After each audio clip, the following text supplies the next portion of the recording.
Hello student, education चॅनलला आपलं स्वागत आहे.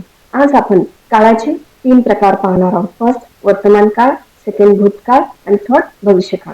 यासाठी आपण एक्झाम्पल घेऊया. अनवर वेगाने धावतो. हे आपल्याला दिलेलं आहे वर्तमान काळ. का आपण याला वर्तमान काळ बोलणार? कारण अनवर हा सध्या धावत आहे. जी क्रिया आपली चालू आहे त्याला आपण म्हणतो वर्तमान काळ. ओके. नेक्स्ट, काल अनवर वेगाने धावला. हा झाला भूतकाळ. म्हणजे त्याची क्रिया होऊन गेलेली आहे. जी क्रिया होऊन जाते त्याला आपण भूतकाळ म्हणतो. ओके. नेक्स्ट, उद्या अनवर वेगाने धावेल. म्हणजेच काय? भविष्यकाळ. तो उद्या धावणार आहे. ही क्रिया झालेली आहे का? नाही. ही फ्युचरची क्रिया आहे. म्हणजे नेक्स्ट उद्या होणार आहे. त्याच्यामुळे त्याला आपण म्हणतो भविष्यकाळ. आपण लक्षात ठेवावे, वर्तमान काळ म्हणजेच चालू, जे आपण सध्या जे काम करतो त्याला आपण वर्तमान काळ म्हणतो. आणि भूतकाळ म्हणजे जी क्रिया होऊन गेलेली आहे त्याला आपण भूतकाळ म्हणतो. भविष्यकाळ म्हणजे जी क्रिया आपण फ्युचर मध्ये करणार आहोत. ओके.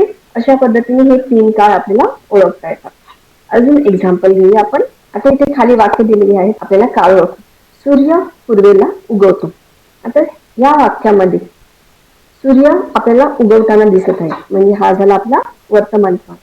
मला लाडू आवडला. आता याच्यामध्ये आपण लाडू आवडला म्हणजे आपली क्रिया लाडू खाऊन झालेला आहे, म्हणजे क्रिया आपली होऊन गेलेली आहे. मग आपण याला भूतकाळ म्हणणार. आईचा स्वयंपाक झाला होता. आईने जो स्वयंपाक केलेला तो तिचा होऊन गेला होता, म्हणजे हे काय होता? भूतकाळ. हे वाक्य भूतकाळ आहे. मी गावाला जाईन. मी गावाला गेली आहे का? नाही, जाणार आहे. म्हणून हे झाले भविष्यकाळ.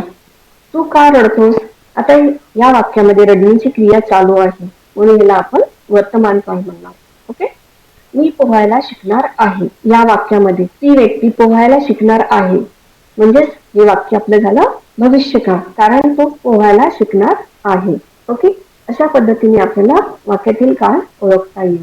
आपल्याला जर हा व्हिडिओ आवडला असेल तर सबस्क्राईब करा, बेल आयकॉन दाबा, लाईक आणि शेअर करा. थँक्यू.